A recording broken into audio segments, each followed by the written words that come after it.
यहाँ से देखेंगे जो दृष्टि का मेंटरशिप यहाँ पर टेस्ट चल रहा है तो उसका यहाँ पर क्लास टेस्ट है, ठीक है, क्लास टेस्ट आपका 3 है, ठीक है, तीसरा यहाँ पर आपका क्लास टेस्ट होगा। इसमें टोटल आपके 20 क्वेश्चन यहाँ पर होंगे, राइट। और जो आपका जो मेंटरशिप चल रहा है जिसमें 100 क्वेश्चन होते हैं उसका भी टेस्ट आएगा तो मैं यहाँ पर आपको लेके आऊँगा, ठीक है। जब तक जो क्लास टेस्ट चल रहा है वो मैं आपको यहाँ से करा देता हूँ। क्वेश्चन यहाँ से बोल रहे हैं राज्य के नीति निर्देशक जो तत्व हैं उसके संदर्भ में निम्नलिखित कथनों पर आपको विचार करना है। वे प्रकृति में गैर न्याय संगत होते हैं, राइट। तो पहला स्टेटमेंट हमारे यहाँ से करेक्ट हो जाएगा। दूसरा, उनका उद्देश्य भारत में कल्याणकारी राज्य की स्थापना करना होता है, ठीक है। तो सेकंड स्टेटमेंट क्या होगा, सेकंड स्टेटमेंट हमारे यहाँ से करेक्ट होगा, ठीक है। इन्हें आयरिश संविधान से लिएगा, ये विभिन्न सामाजिक आर्थिक आदर्शों में शामिल करते हैं, तो हमारा तीसरा स्टेटमेंट भी यहाँ से करेक्ट हो जाएगा, ठीक है। तो तीनों स्टेटमेंट हमारे यहाँ से करेक्ट हो जाएंगे। आंसर हमारा हो जाएगा इसका जो पहला यहाँ पे क्वेश्चन है इसका डी यहाँ से करेक्ट आंसर हो जाएगा। सेकंड क्वेश्चन है निम्नलिखित में से कौन सा राज्य के नीति जो निर्देशक तत्व हैं उसको गांधीवादी सिद्धांत के रूप में वर्गीकृत किया गया है। तो आपको ऑप्शन दिए ग्राम पंचायत का संगठन, ठीक है, कुटीर उद्योगों को बढ़ावा देना और जो पर्यावरण का संरक्षण है वो, और अनुसूचित जातियों की जो जनजाति है उनके कमजोर वर्गों का शैक्षणिक एवं आर्थिक हितों को बढ़ावा देना, ठीक है। तो कौन से यहाँ पर इसमें स्टेटमेंट सही होंगे ये बताना है, राइट। तो देखो सेकंड का हमारा जो यहाँ पर पहला स्टेटमेंट है, पहला जो है यहाँ से ये करेक्ट होगा, दूसरा आपका करेक्ट होगा और आपका यहाँ से चौथा करेक्ट होगा। तीसरा यहाँ पर पर्यावरण संरक्षण ये आपका इसमें गलत होगा, ठीक है। तो ये यहाँ पर हमारा इसमें नहीं आएगा, ठीक है। तो आंसर हमारा 1 2 4 यहाँ से इसका करेक्ट आंसर डिक्ट हो जाएगा, ठीक है। इसका तो आंसर तीसरा यहाँ से गलत है क्योंकि पर्यावरण जो हमारा संरक्षण उदार है ये बौद्धिक श्रेणी में संबंधित है जिसका उद्देश्य व्यापक सामाजिक कल्याण होता है, राइट। और ये आपका आर्टिकल 48A के तहत यहाँ पर दिखाया था, तो हमारा तीसरा गलत हो जाएगा। आंसर 1 2 4। तीसरा क्वेश्चन यहाँ से राज्य के जो नीति निर्देशक तत्व हैं, ठीक है, उसमें सामाजिक उद्देश्य और आर्थिक जो राजनीतिक यहाँ पर और सामाजिक क्षेत्र में न्याय के आदर्शों को बढ़ावा देना किस अनुच्छेद के एक लक्ष्य का स्पष्ट उल्लेख करता है। करेक्ट आंसर हमारा यहाँ हो जाएगा तीसरे जो क्वेश्चन है इसका करेक्ट आंसर अनुच्छेद 38, ठीक है, आर्टिकल हमारा 38 यहाँ से इसका करेक्ट आंसर हो जाएगा, राइट। अगला देखते हैं चौथा नंबर क्वेश्चन यहाँ से। चौथा नंबर क्वेश्चन है निम्नलिखित जो राज्य के नीति निर्देशक जो तत्व हैं उसमें डीपीएसपी पर विचार कीजिए और पहचानिए कि कौन सा उदार बौद्धिक सिद्धांतों की श्रेणी में आता है, ठीक है। तो कौन सा आता है इसमें से जो आपका आएगा यहाँ से चौथा जो हमारा क्वेश्चन है यहाँ पे आएगा पहला स्टेटमेंट बोल रहा है अंतर्राष्ट्रीय शांति और सुरक्षा को बढ़ावा देना, ठीक है। ये हमारा क्या है आर्टिकल 51 में यहाँ पर दिखाता है, राइट। अंतर्राष्ट्रीय शांति को बढ़ावा देना और जो वैश्विक सद्भाव है उसको कूटनीति के रूप में भारत की प्रतिबद्धता के रूप में यहाँ पर दिखाएगा, ठीक है। और कुटीर उद्योग एवं ग्राम पंचायतें गांधीवादी आदर्श हैं जो ग्रामीण विकास पर यहाँ पर केंद्रित होती हैं। ये आपका 43 में आर्टिकल में बताएगा ये कुटीर उद्योग वाला, ठीक है। तो आंसर हमारा जो आएगा करेक्ट आंसर इसका ए यहाँ से करेक्ट हो जाएगा, फोर्थ का ए। पांचवा नंबर क्वेश्चन यहाँ से है निम्नलिखित कथनों पर आपको यहाँ से विचार करना है कि राज्य की जो नीति निर्देशक तत्व है इसमें 42वें संविधान संशोधन अधिनियम 1976 द्वारा जोड़ा गया था। क्या क्या यहाँ पर जोड़ा गया था, राइट। करेक्ट आंसर हमारा यहाँ से पांचवा नंबर हो जाएगा इसका। देखो यहाँ पे बोल रहा है कृषि एवं पशुपालन का संगठन, ठीक है। दूसरा पर्यावरण संरक्षण, तो पर ये हमारा जो स्टेटमेंट है ये क्या हो जाएगा, ये इसमें जोड़ा गया था, ठीक है। तो बी हमारे यहाँ से इसका करेक्ट आंसर हो जाएगा, राइट। इसको अनुच्छेद 48A मैंने बताया था आपको 48A के तहत प्रतिनिधित्व करते हुए पर्यावरण संरक्षण को शामिल करने के लिए जो राज्य के नीति निर्देशक जो तत्व हैं उसके दायरे से यहाँ पर विस्तार किया गया था इनमें, ठीक है। तो आंसर हमारा यहाँ से बी इसका करेक्ट आंसर हो जाएगा, ठीक है। पांचवा हो गया। छठा नंबर क्वेश्चन है 86वें संविधान संशोधन अधिनियम 2002 द्वारा मूल कर्तव्यों की सूची में निम्नलिखित में से किसे जोड़ा गया था, राइट। इनमें से किसे जोड़ा गया तो करेक्ट आंसर हमारा हो जाएगा यहाँ से 6 से 14 वर्ष की आयु के बच्चों को शिक्षा का अवसर यहाँ पर प्रदान करना, राइट। यहाँ पर कैसे जोड़ा गया था, तो आंसर हमारे यहाँ से हो जाएगा जो सी स्टेटमेंट है ये यहाँ से करेक्ट हो जाएगा, ठीक है। अगला देखते हैं 7वां नंबर क्वेश्चन। मूल कर्तव्य के बारे में निम्नलिखित कथनों पर आपको विचार करना है। ये केवल नागरिक जो हैं कर्तव्य होते हैं, ठीक है। पहला स्टेटमेंट आपका ये बोल रहा है। दूसरा स्टेटमेंट यहाँ से ये भारत में नागरिकों को विदेशी दोनों पर लागू होते हैं, तो ये स्टेटमेंट हमारा गलत हो जाएगा। ये दोनों पर लागू नहीं होते हैं, वे प्रकृति में गैर न्याय संगत होते हैं। ये स्टेटमेंट हमारा तीसरा वाला यहाँ से करेक्ट होगा, ठीक है। और दूसरा वाला भी यहाँ से आपका जो है गलत हो गया। पहला वाला स्टेटमेंट पहला भी आपका गलत होगा क्योंकि इसमें कुछ नैतिक कर्तव्य होते हैं, जबकि अन्य नागरिक कर्तव्य जो उदाहरण के लिए स्वतंत्रता संग्राम के जो महान आदर्श थे उनको संयोजना के जो एक नैतिक दायित्व था वो होता था, ठीक है। जबकि संविधान और राष्ट्रीय ध्वज जो राष्ट्रगान है उसका सम्मान करना एक नागरिक कर्तव्य माना जाता है। तो पहला हमारा गलत हो जाएगा, ठीक है। दूसरा भी गलत और तीसरा हमारा यहाँ से करेक्ट होगा क्योंकि जो मूल कर्तव्य है गैर न्याय संगत प्रकृति के होते हैं, ठीक है। अर्थात न्यायालय उन्हें प्रत्यक्ष रूप से लागू नहीं कर सकते हैं, ठीक है। तो हमारा तीसरा ओनली यहाँ से स्टेटमेंट करेक्ट हो जाएगा, ठीक है। ओनली 3 करेक्ट है आपके, पहले दूसरे गलत हैं।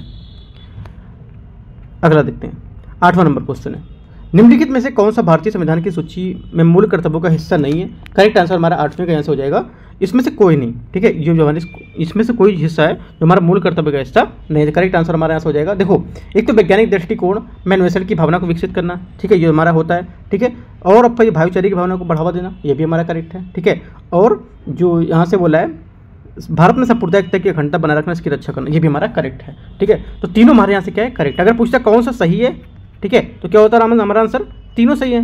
यहाँ पे पूछा है कौन सा गलत है, तो कोई गलत नहीं है, सभी यहाँ पे स्टेटमेंट आपके करेक्ट होंगे। 8 का डी। 9वां नंबर क्वेश्चन है, भारतीय संविधान संशोधन के निम्नलिखित तरीकों पर आपको विचार करना है।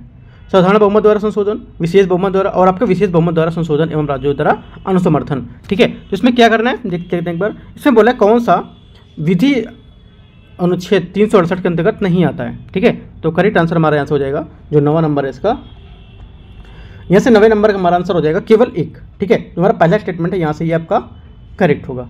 ठीक है,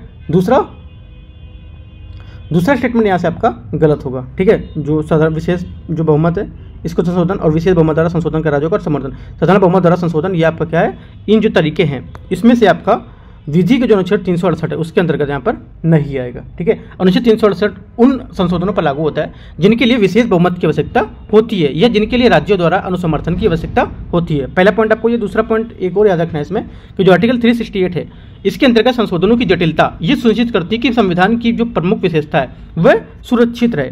ठीक है, तीसरा पॉइंट यहाँ पे एक और नोट कर सकते हो आप, ये तो यह पद्धति जो होती है इसमें शासन में लचीलेपन और जो आधारभूत होते हैं उसकी संवैधानिक जो मूल्य होते हैं उसके संरक्षण के बीच यहाँ पर संतुलन को स्थापित करती है। ठीक है, तो 368 के बनाम को 3 बातें यहाँ से याद रखनी है। 10वां नंबर क्वेश्चन है, संविधान संशोधन की प्रक्रिया आरंभ करने की शक्ति निम्नलिखित में से निहित है किसमें? ठीक है, ये निहित है जो हमारी संसद के किसी भी सदन में। ठीक है, किसमें होगा, संसद के किसी भी सदन में, तो हमारा आंसर डी इसका करेक्ट आंसर हो जाएगा। ठीक है, जब राज्य विधानसभा के पास संशोधन प्रस्तुत करने का अधिकार नहीं है तो उनकी भूमिका स्पष्ट परिवर्तनों के अनुसमर्थन तक ही सीमित होती है। एक पॉइंट।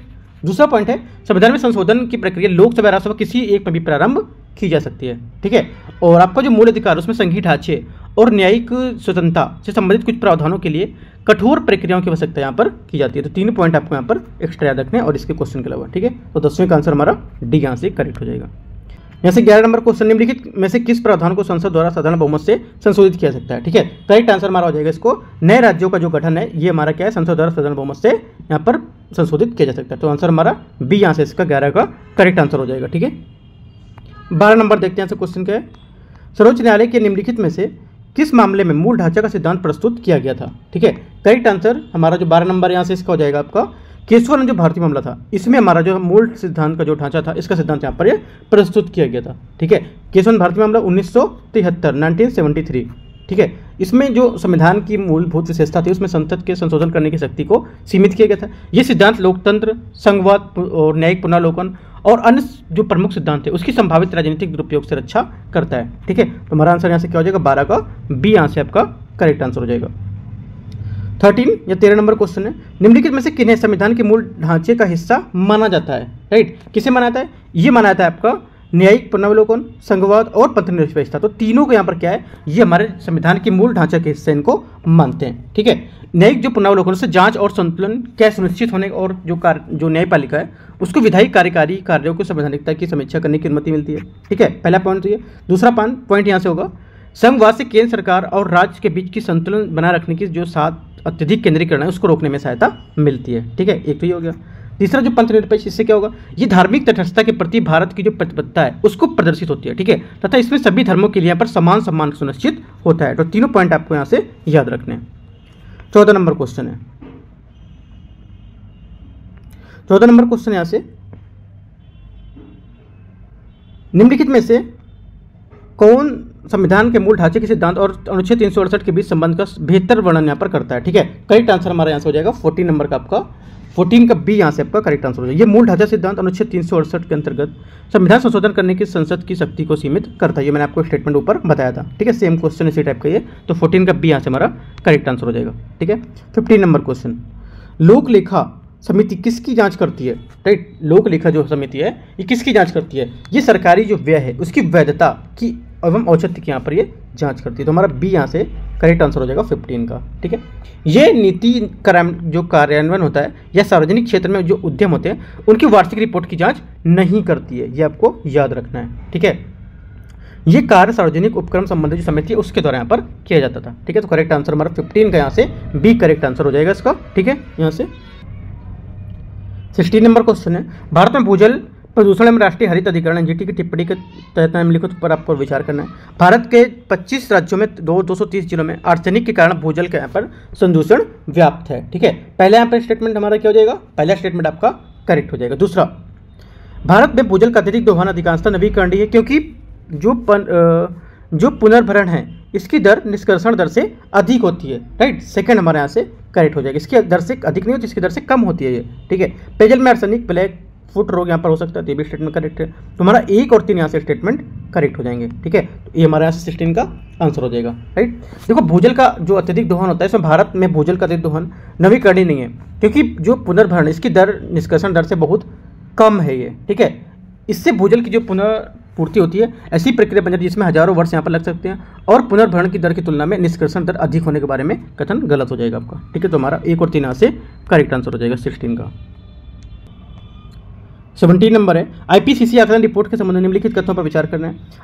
आईपीसीसी द्वारा 6 मूल्यांकन चक्र पूरे कर लिए गए और वर्तमान में 7वें चक्र में है। ठीक है, तो पहला में से जो स्टेटमेंट हो जाएगा आपका 17 नंबर का, ये आपका करेक्ट हो जाएगा। दूसरा, आईपीसीसी रिपोर्ट में भौतिक विज्ञान, जलवायु अनुकूलन और जलवायु समाज संबंधित 3 जो कार्य समूह इनको निष्कर्ष के रूप में यहाँ पर शामिल होते हैं। ठीक है, तो सेकंड स्टेटमेंट हमारा यहाँ से क्या हो जाएगा, करेक्ट हो जाएगा। पहला आपका करेक्ट है, दूसरा भी करेक्ट है। तीसरा, आईपीसीसी का आकलन रिपोर्ट वर्ष 1995 में प्रकाशित हुई थी, यह स्टेटमेंट हमारा गलत है क्योंकि ये रिपोर्ट है हमारा ये 1988 में यहाँ पर अपनी स्थापना के बाद से 6 चक्र यहाँ पर पूरे कर लिए हैं। ठीक है, तो हमारा ये गलत हो जाएगा स्टेटमेंट। 2 स्टेटमेंट से हमारे यहाँ से करेक्ट होंगे, 17 का ए यहाँ से हमारा करेक्ट आंसर हो जाएगा। जैसे 3 क्वेश्चन है, मैत्री ब्रिज के माध्यम से सबरूम बांग्लादेश के चटगांव बंदरगाह से यहाँ पर जुड़ा हुआ है। ठीक है, पहला स्टेटमेंट हमारा करेक्ट हो जाएगा।